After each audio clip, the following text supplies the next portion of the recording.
Hey guys, I'm Jake with Buckeye Bushcraft, back here again with another video. We're going to be going over some first aid stuff. I've got my good buddy here, Logan O'Hara. We've been out this weekend just doing some training, camping, all that fun stuff. So Logan's going to talk about some first aid stuff, like I said.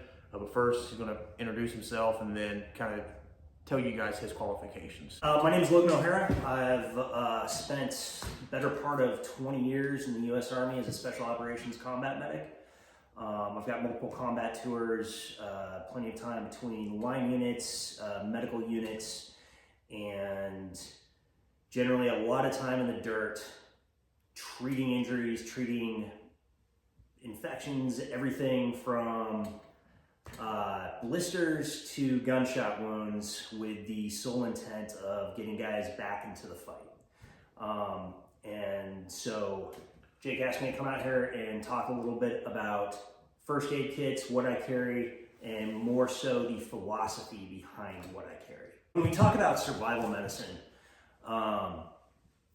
the goal is to stay in the fight. It is to stay active, to stay out there and keep going. There's one thing to slice your finger open at home, bust a bone, whatever, and fly into the local ER, get treatment, sit back, let that heal. When we are out in the woods, and especially if you're in a survival situation where you don't have immediate evac, or maybe you have a delayed evacuation, the idea is to do what you can to stay in the fight, okay? For that reason, what I pack is the things that's going to make life a little easier and it's going to make it faster.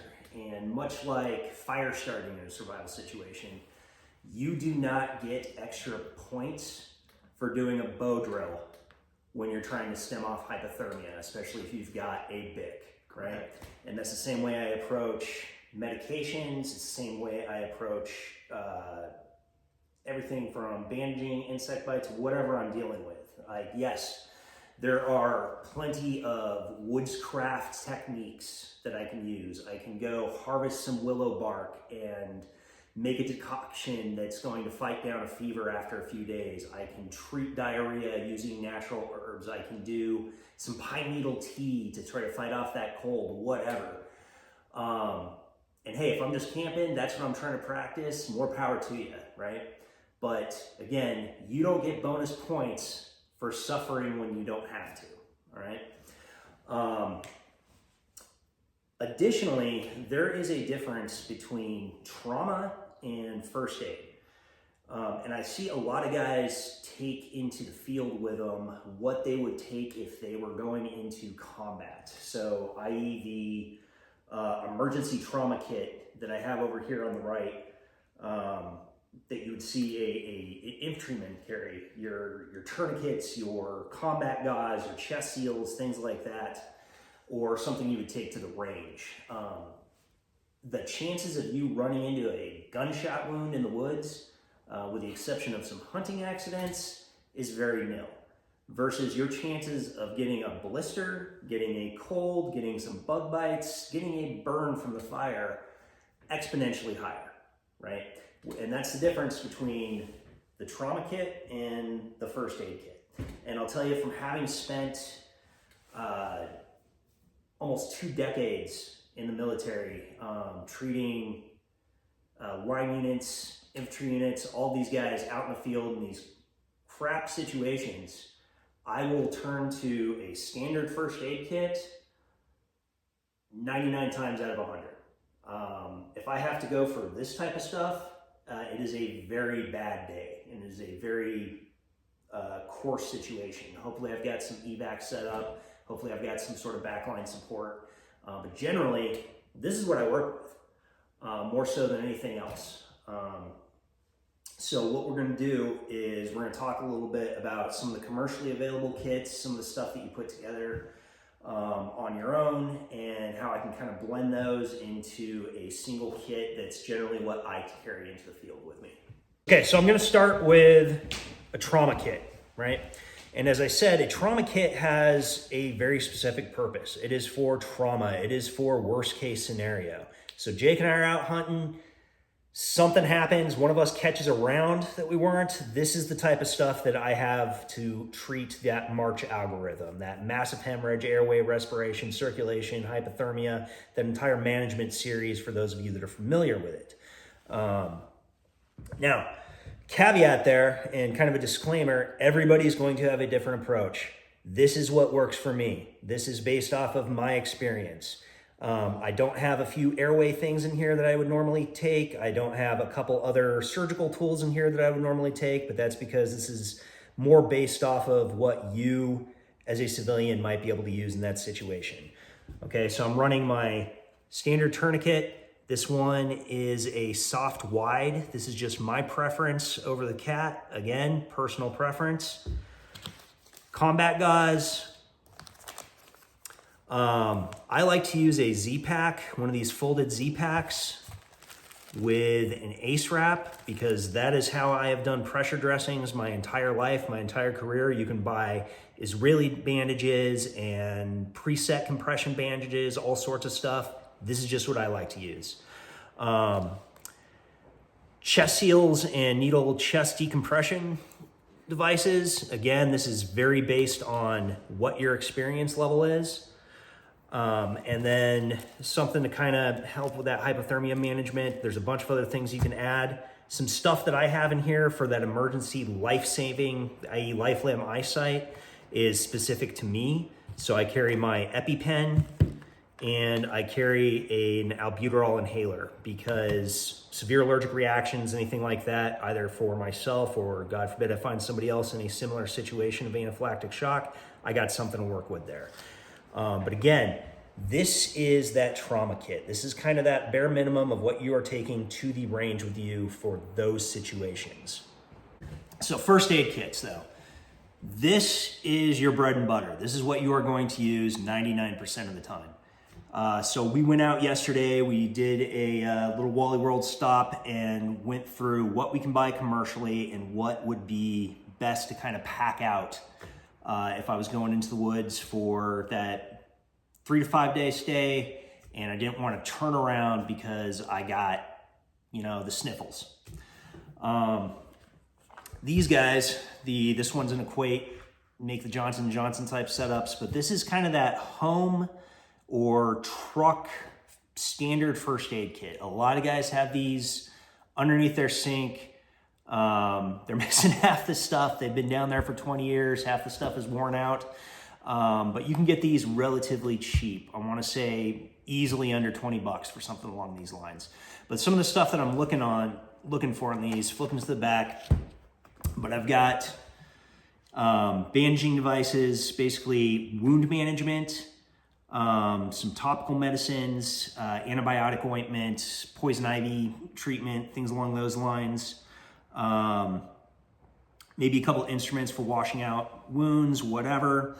And a lot of times these things will come with some either non-aspirin or aspirin medications, some allergy medications, whatever. Again, disclaimer there, I'm not trying to give medical advice on what medications you should take or when. I am showing you what I would take and why. All right. Speaking of medications, some of the things that I like to handle is, look, I don't like to have fevers. I don't like to have allergy issues. I don't like to have colds. I like to take the stuff that's going to be able to fix that on the run so that I can stay in the fight, stay out in the woods.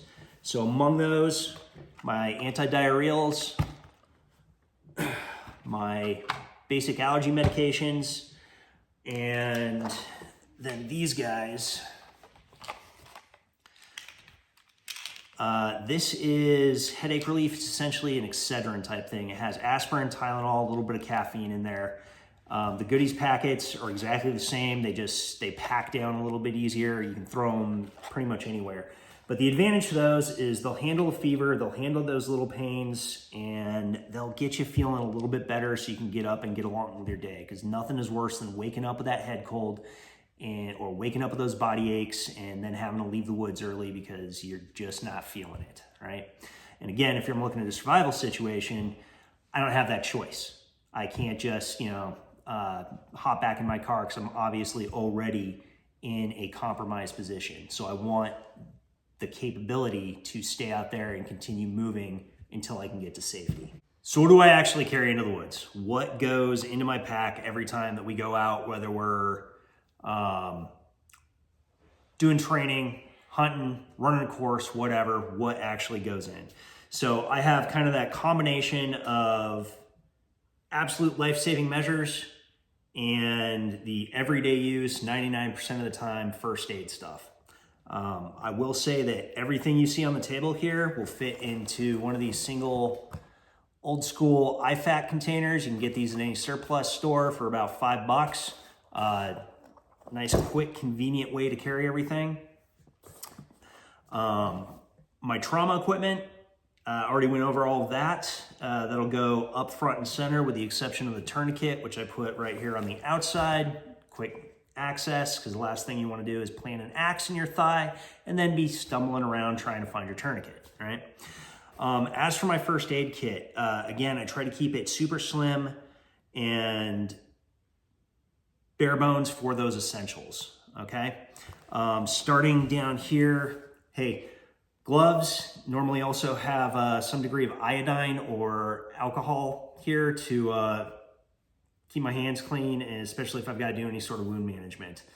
Wound management material, hey, bandages, multiple different sizes, antibiotic ointment, butterfly closures, tincture of benzoin, tape, anything I need to seal off and stop a small bleed, those little cuts on your hands that you get from playing with knives, all of that stuff. Moving over, I keep a couple basic medications. As I said, something for diarrhea, something for allergies, something for pain management and for fevers, anything I'm prescribed. In addition to that, I will also carry some sort of rehydration salt, because the last thing you want to do is get dehydrated out there in the wild, okay? A little bit of sunscreen lotion, a little bit of burn cream with some aloe in it, lip balm, basic stuff like that goes a long way, and it packs down nice and small, and it's always the stuff that people come up to you asking for on a regular basis. Additionally, we have a lot of poison ivy out here. It's a lot worse at different times of year, but having something there to take care of that, as well as some insect stings and a little bit of DEET, goes a long way. Blisters. For those of us that don't do a whole lot of hiking, don't know how to take care of our feet properly, something you should know, taking care of your feet is essential. These little blister medic packs, they come with multiple different pieces of moleskin and pads, different stuff like that. These things are worth their weight in gold, especially if you're doing anything over 4 to 6 miles, because you got to protect your hooves, right? Pack all that up. I'll stick it in this guy, and that is what goes on the outside of my pack. And I'll tell you, that has solved about 99% of the problems that I've run into in the woods over the better part of a 20-year career. Additionally, you always want to check to make sure your guys are carrying something similar. You want to make sure this is distributed amongst the group, especially if you have multiple instructors, anything like that, because everybody wants to be able to, needs to be able to handle these types of emergencies. All right, so as you guys just saw, Logan went over all the stuff. I will say, with any of this medical stuff, and I think Logan can attest to this, none of it matters if you're carrying it and you don't have any training, or nobody else in your party has any training. Your normal Joe Schmo who has never had any type of medical training a day in his life shouldn't be carrying a decomp needle. Just because there's so many things that can mess up with it. Basic first aid stuff is kind of self-explanatory. When you start getting more into like wound care and then more trauma type stuff, that's when things start to get really complicated. So yeah, you're absolutely right. Training matters. There are several items on here that I 100% would caution anybody to purchase and use if they do not have the appropriate training. I am a trained paramedic. I know how to use a decompression needle. I know how to use tourniquets properly. I know how to administer my EpiPen. I know how to utilize some more advanced techniques, more surgical equipment. Something as simple as the quick clock combat guys. A lot of guys use this incorrectly. They just kind of throw it in there and treat it like it's a bandage. It's not. It all takes training. And you can actually do a lot more damage with this stuff if you don't know what you're doing. So I cannot harp enough on acquiring proper training. You can get a cheap, run-of-the-mill first aid kit, and if you have your EMT license, first responder license, anything like that, you are a far greater asset than somebody that has a $500 pre-stocked aid bag and has never touched this stuff before. Yeah. And something else that I want to touch on too, there's a lot, and I see this a lot online, especially in different forums and stuff, people carrying surgical kits, things to sew themselves up with. You're not going to sew yourself up in the woods without heavy narcotics. You're not man enough, and you're not Rambo. So carrying a surgical style kit like that is ridiculous. And I think, do you agree? Absolutely. It goes to training. Yeah. I've been trained to do sutures. Yep. I know how to use lidocaine properly. If that is in your wheelhouse, then by all means. However, 90% of the people that are walking into the woods, if not more so, do not know what they're doing with that. Something like these butterfly closures to handle a particularly nasty cut to a finger or arm is probably going to serve you 10 times better every time. Yeah. Hell, keeping your hands clean to prevent infection is going to do you carrying a more good. Little bottle of hand sanitizer. Yep, absolutely. Which I think I talked about that in my hygiene video. Yeah. Just staying somewhat clean is important, because then that fights off, different infections, all kinds of different stuff. Mm-hmm. It can prevent you from getting sick, obviously. So just staying, like he said, somewhat clean and using proper hygiene techniques while you're in the woods is also important. Yeah, field sanitation goes a long way. When I was a junior medic, my job was literally to stand in front of the chow line and make sure people wash their hands. And it's because you will lose half your fighting force to diarrhea for something as simple as that. And a lot of this training's out there, and a lot of it is, if not free, pretty damn close. Go to your local fire department. Go to the American Red Cross. A lot of these places, the Stop the Bleed classes are phenomenal. They will provide this training. A lot of times, you go into a local fire department and they've got the downtime. They will talk you through a first aid kit because that's what they enjoy doing. Honestly, go volunteer at one of these places. They need people. You will not get any better training than when you're actually working on casualties out in the field. I highly recommend all my junior medics that they pick up that extra volunteer shift just so they can get the reps in. And it's all about reps, it's all about training. An analogy that I like to use is people will go spend $3,000 on a rifle with a top-of-the-line optic and all the Gucci stuff attached and Geisley triggers and all this phenomenal stuff, or they'll buy a $3,000 Staccato 2011 pistol. Awesome, I like my guns too. But then they will buy the crappiest first aid kit with a broken ass tourniquet that they don't know how to use, and they will throw it in a range bag and leave that in their truck when they go to shoot. Likewise, people will spend hundreds of hours at the range and expend thousands of rounds of ammunition trying to get that perfect shot, but they will maybe break open a kit like this once, or they'll watch an online video, or they'll read the book that goes with their first aid kit, and that is the most that they will put into it.